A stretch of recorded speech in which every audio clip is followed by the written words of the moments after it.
Now, you guys out there have already crashed all the bandwidth. Apparently, the webcasts are oversubscribed. All around the world, people are tuning in, as we thought you probably would. So thank you all, wherever you are, anywhere in the world, tuning in tonight. We appreciate it. The text number here is 87778. We will be going to your texts in hour 2. We haven't forgotten you. Don't worry if you've already texted in. We'll be doing that in the second hour of the programme. Now, type the word EDGE, leave a gap, and then your message. Keep it short and sharp, please, for David, and try and keep it on topic if you can. That would be greatly appreciated. Now, just before the break, we were talking about the nature of reality, David. What is the nature of reality? Do we live in a matrix?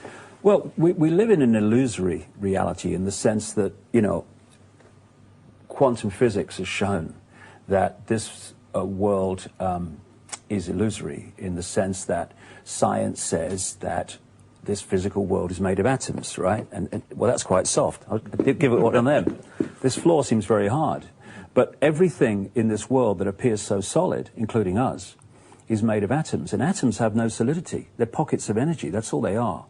So how does something that has no solidity make up a solid world? It can't. What's the answer to this? Well, it's simple. The world ain't solid. We are decoding it through this body computer, which is a receiver-transmitter of information, and it's a crystalline organism. I mean, I was looking with a doctor in America a few weeks ago through a massively powerful microscope at blood, my own blood.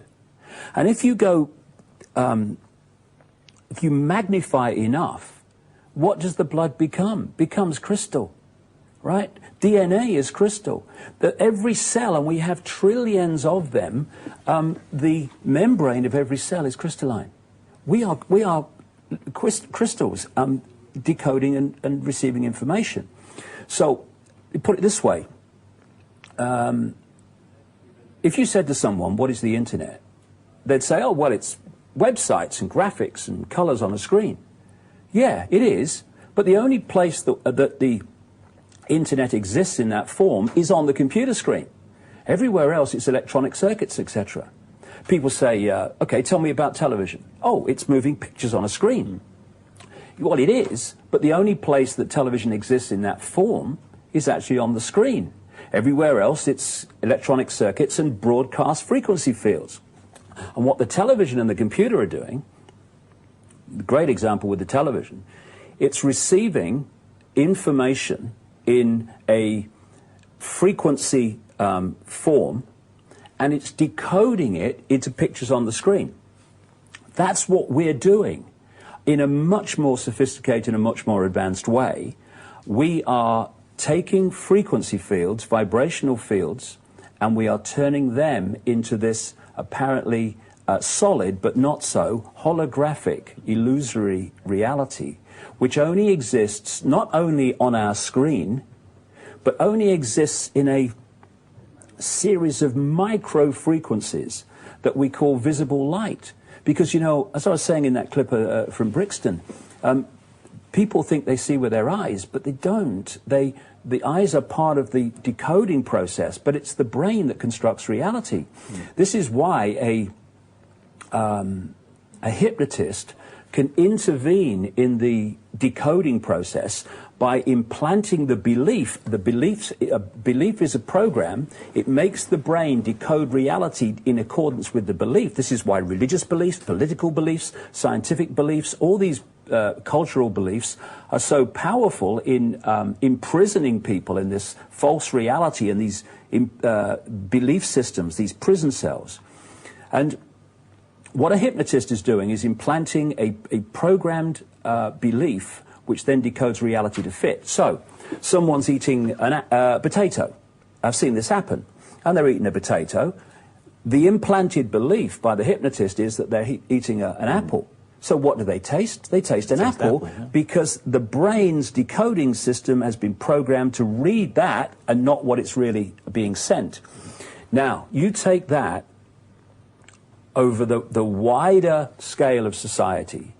You take it on board that behind the politicians and the banking system and the transnational corporations and all these people, the military and the media at ownership level, are a network of interbreeding families that go back to the ancient world.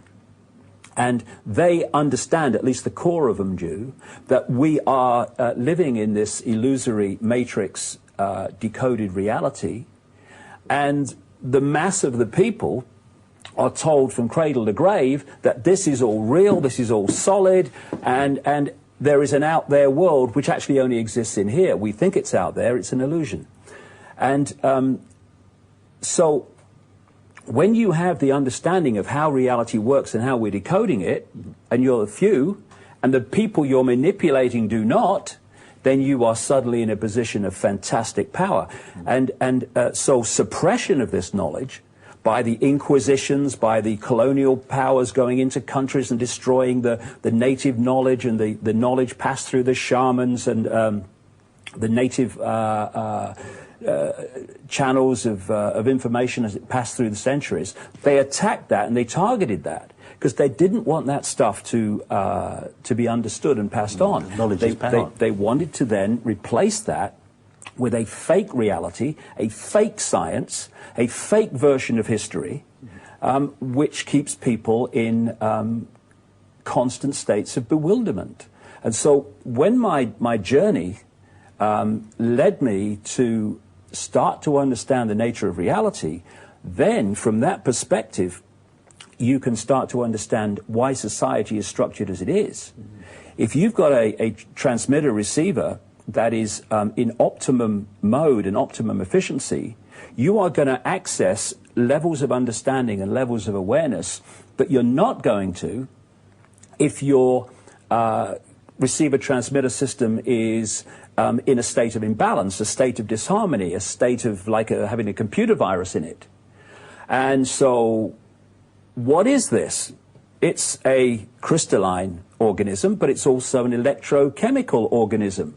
So you now start to understand from this greater level of knowledge why we are being bombarded, and our kids are being bombarded with electrical and chemical pollution in food, in drink, in mobile phones, in electronic and microwave transmitters of all kinds.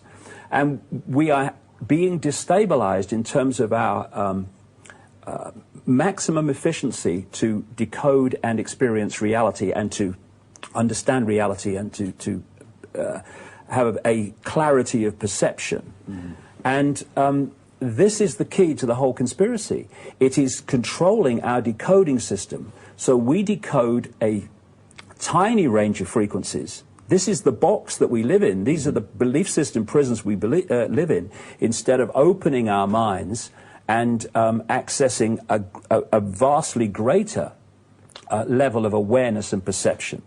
And this is the whole basis of the conspiracy. You can have your banking scams and political scams and wars, and they're all important, they're all part of the process. But it's the manipulation of our sense of reality and keeping from us the true magnitude of who we are and even who we are. We are not the body. It's a vehicle to experience this reality. Would you think, on this very point, now, at the moment we're seeing allegedly a recession around us. Right. We're seeing the dollar gaining against the pound's going into decline. We're down to, I think, 162 against the pound. We're getting to a situation now where we're beginning to believe everything we're reading in the papers. Now, do you think we're being fed this information as part of this vision to actually focus us in one direction, to take us away from what's really going on? Well, you see, you can destabilize through electrochemical means with the stuff you put in food and all the electromagnetic pollution we have. But what does a hypnotist do? A hypnotist says, you are feeling sleepy, this is what your reality is. The man beside you is naked. There's an elephant in the audience.